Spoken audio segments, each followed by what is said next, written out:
Hello, my friend Pastor Curt here, and we are talking about 5 great truths in the second half of the book of 1 Corinthians. If you're not driving, anyone else, go ahead and get your Bible out, get it up on your phone, and go to 1 Corinthians 14. It's going to be a little bit shorter message and a little bit different. Here's why. This particular weekend at Bayside Church, every campus, all different 7 campuses, are doing something slightly different. We've never done this before. They're all kind of got their own little plan. And so this message, this actual teaching in 1 Corinthians chapter 14 is just for you. That's right, our online folks, the sort of people that tune in online when they're going to travel, or maybe you're a staple here, you watch this all the time.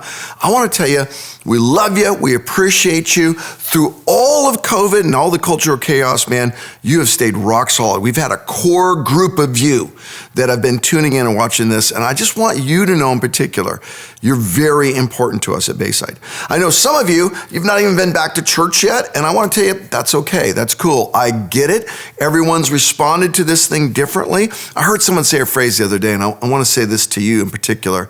They said, when you're ready, we're ready for you. And that's the one message I want you to get from us here at Bayside. When you're ready to come back, we're ready for you, and we want you back. We want you back and engaged in relationship. We love the fact that you're looking at this online, you're learning online, you're engaged online. We want you to be in the small group and in the service, and your friends and your roommate and your kids. We want them all engaged. When you're ready, we're ready for you. All right, let's go ahead and get right into the passage. By the way, this is going to be fun because we are studying right now the most controversial chapter I know of in the Bible. Here, you want a little excitement? Here we are.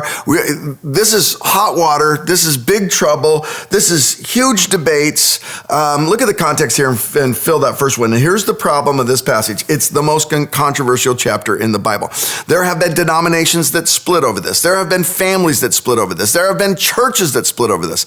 I'm going to say a few names here, and I wonder if you recognize these names. The first one I'm going to say is Phil Donahue. Anyone out there know who Phil Donahue is? Or how about a show called Crossfire? Do you remember a show called Crossfire? Or let's see, Oprah. Everyone knows Oprah. Or Murray Povich, or Morton Downey Jr., Morton the Mouth. Does anyone out there at all? Sally Jesse Raphael with the red glasses. Okay, if you're under 35, you're totally lost right now. You're like, I don't know any of these people. And the reason is these were people in the 1980s, and in Phil Donahue's case, the 1970s, they started a particular genre in America.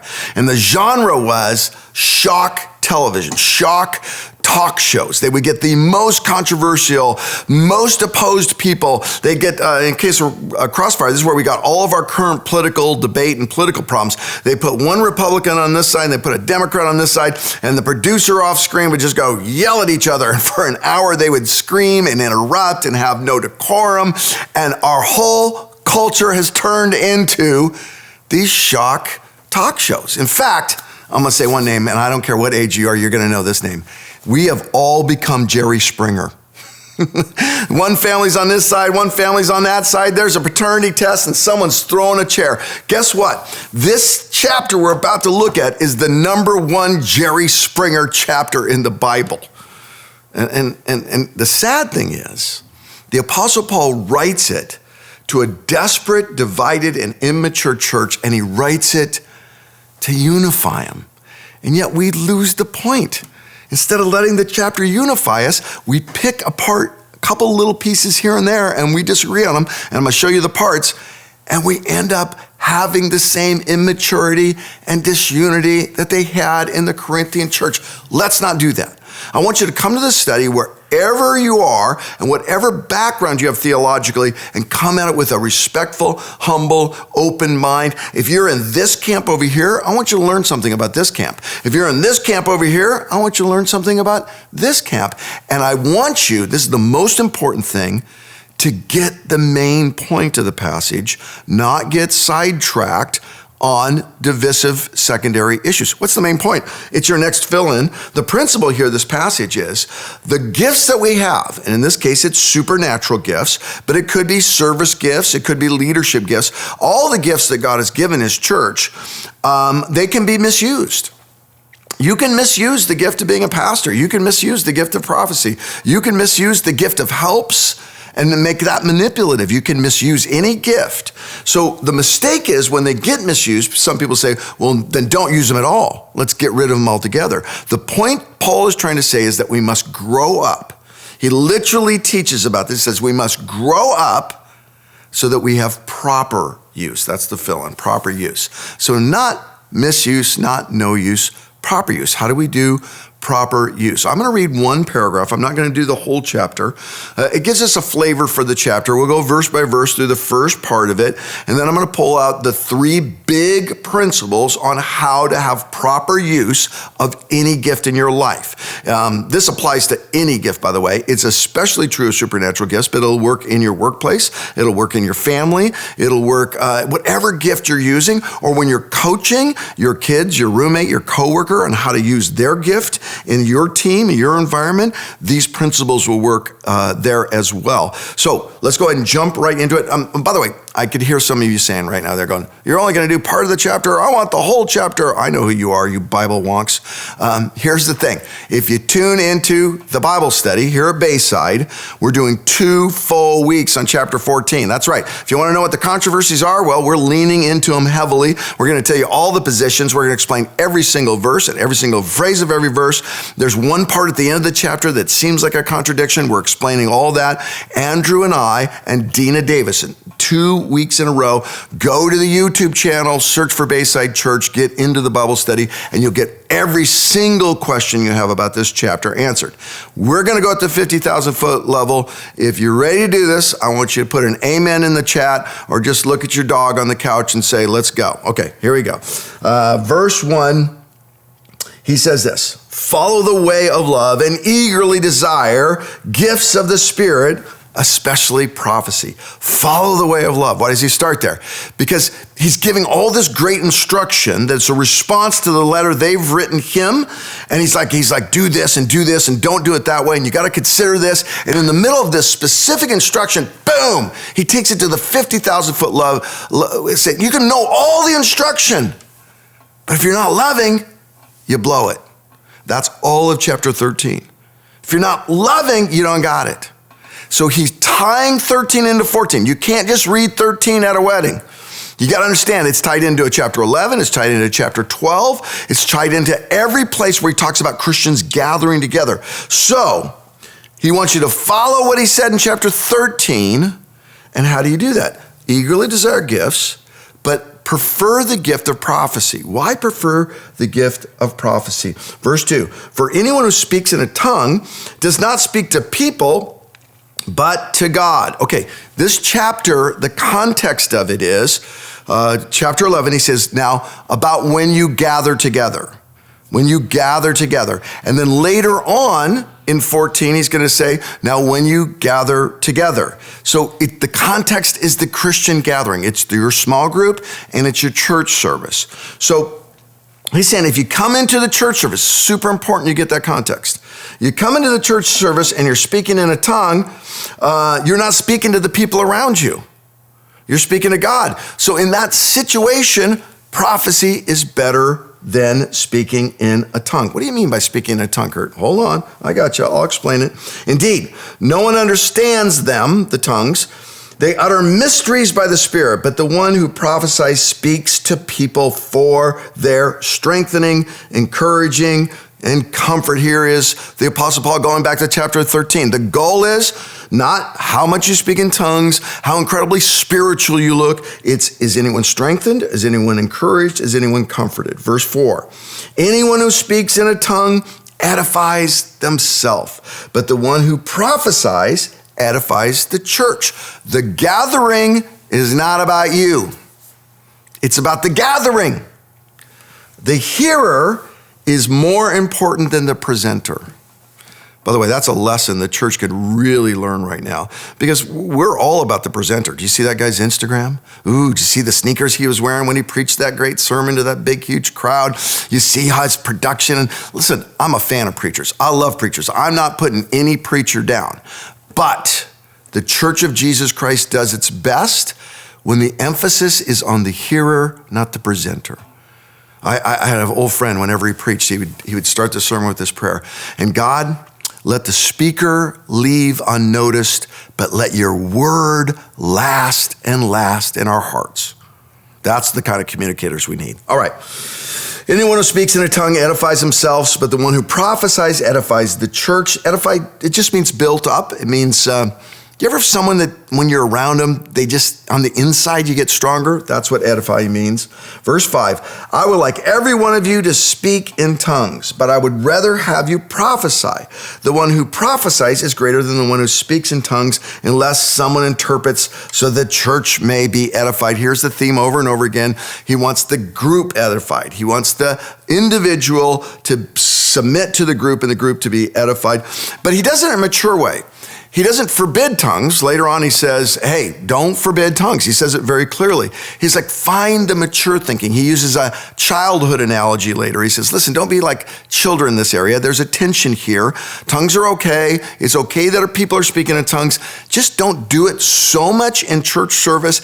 And when you do it, make sure there's an interpreter, because the point of the gathering is to edify the gathering.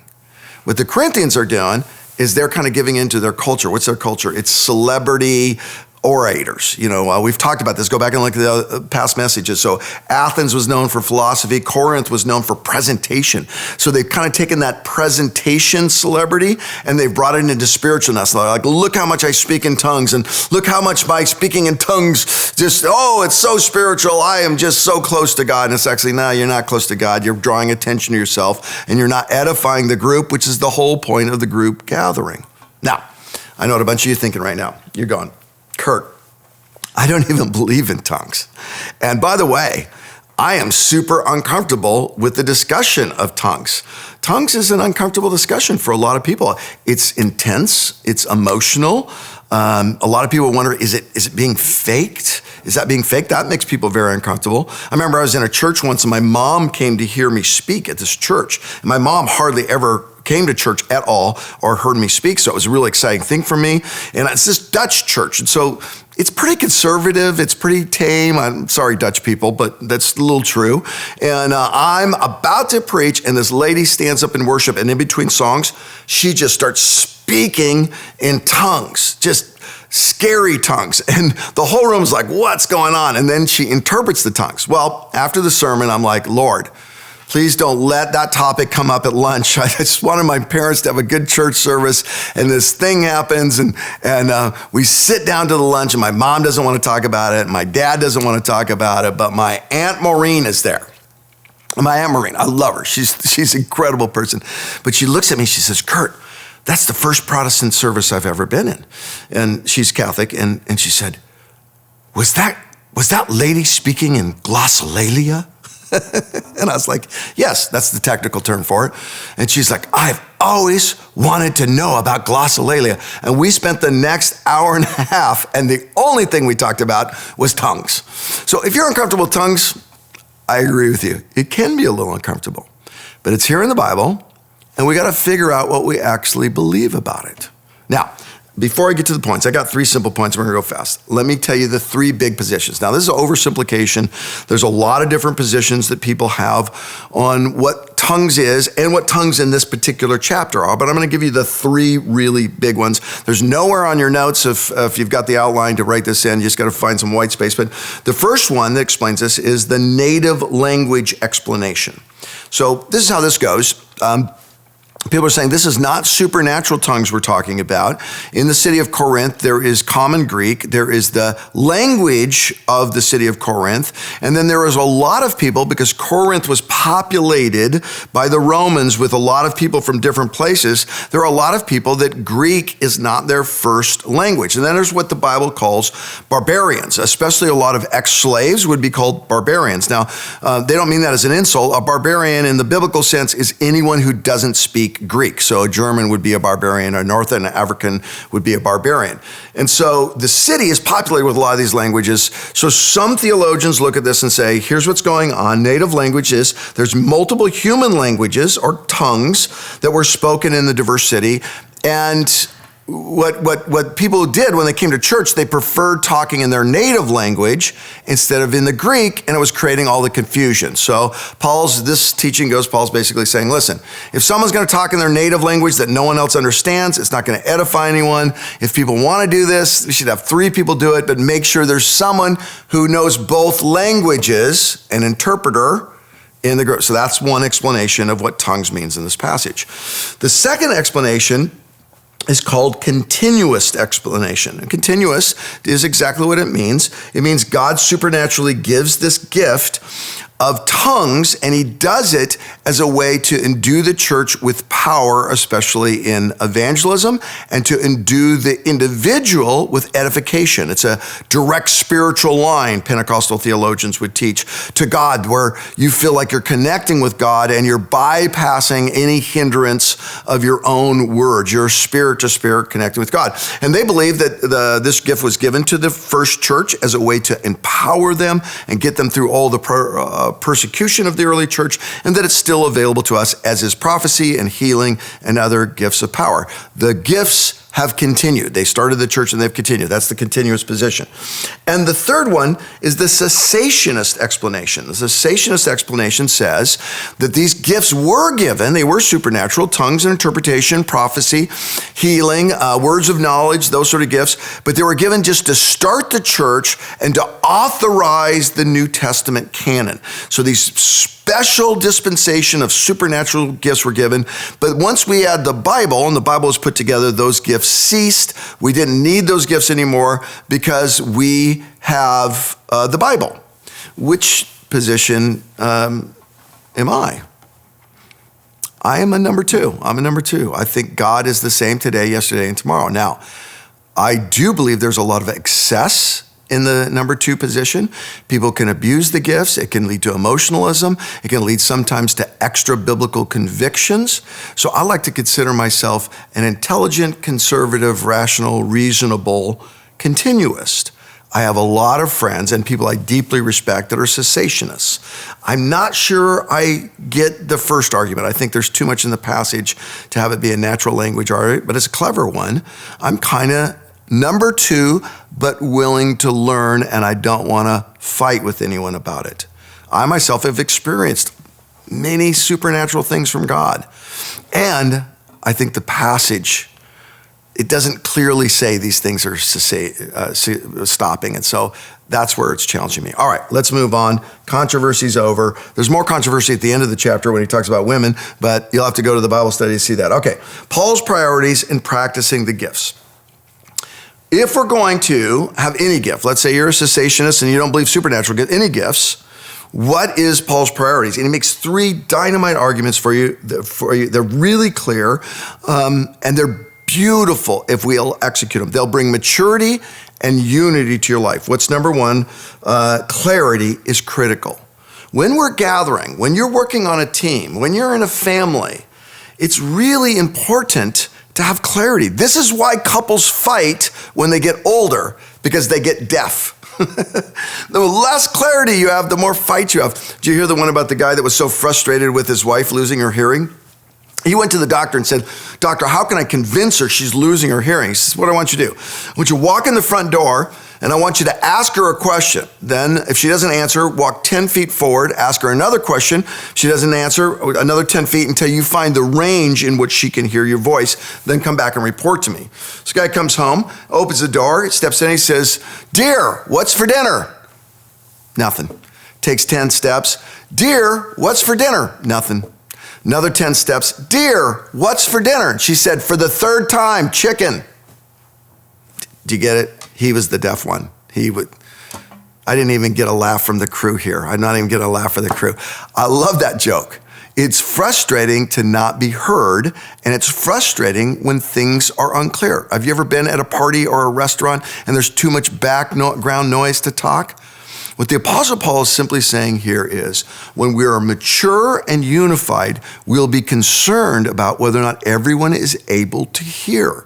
Clarity, clarity, clarity, clarity. So it is with you, he says, unless you speak intelligible words with your tongue, how can anyone know what you are saying? That's verse 9 later in the chapter. And he talks about two different types of clarity, by the way. He says it's important for believers to have clarity because that's how they grow and mature and get edified.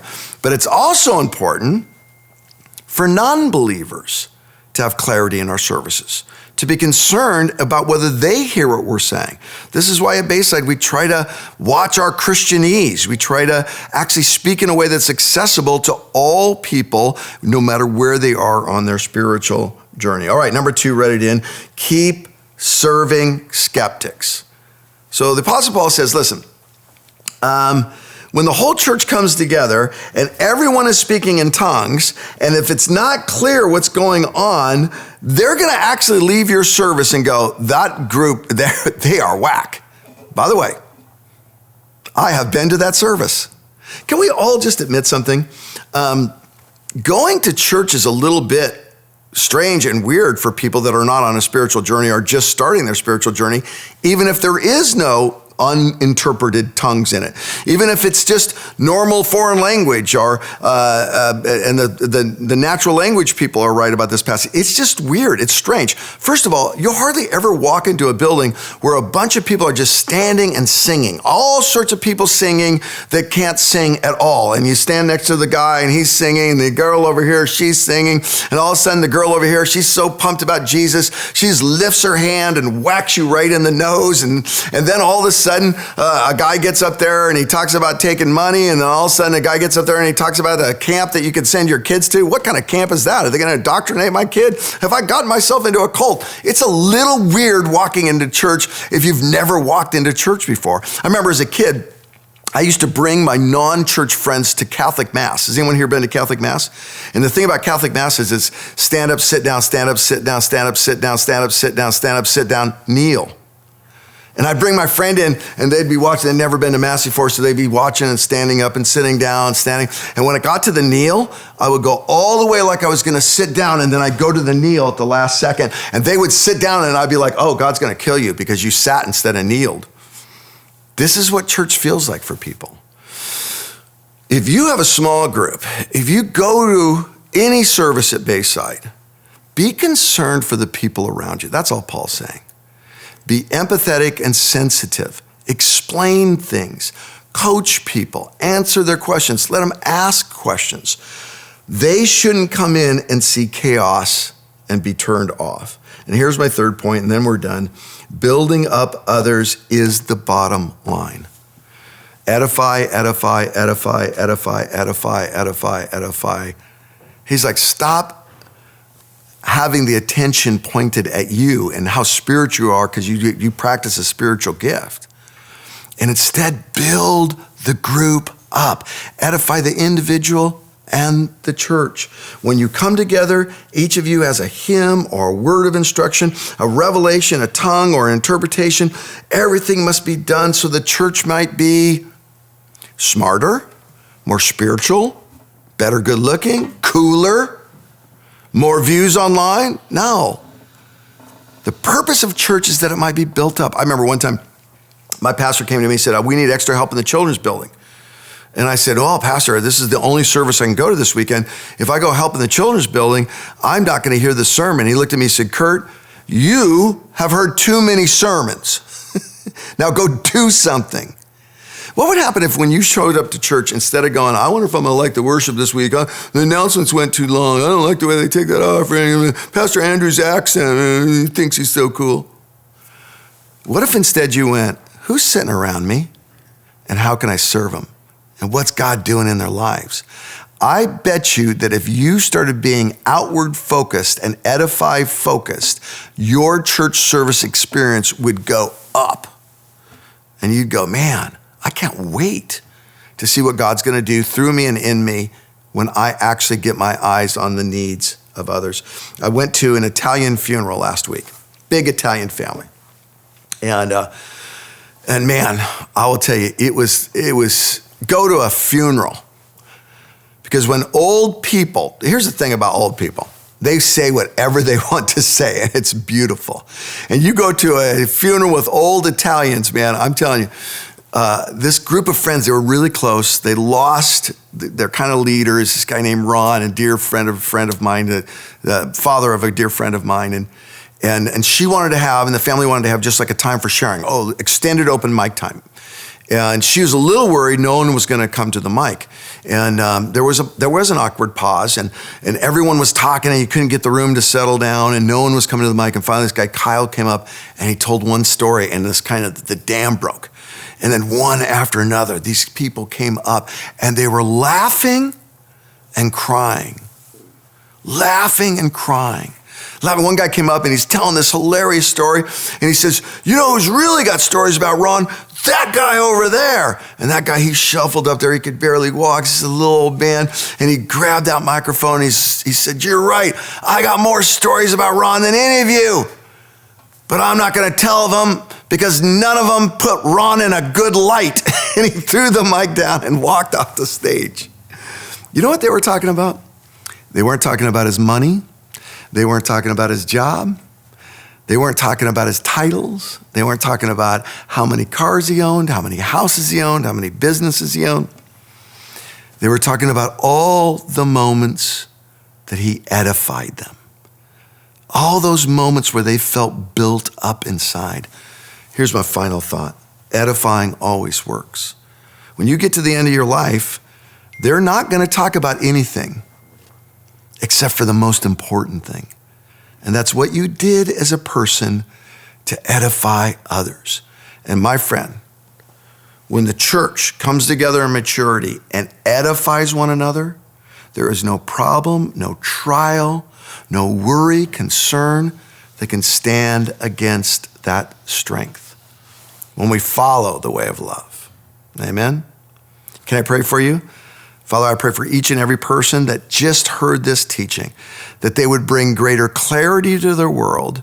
They would bring greater sensitivity to those that are beginning a spiritual journey, even skeptics, and that they would become an edifier every day. And I pray in Jesus' name, amen.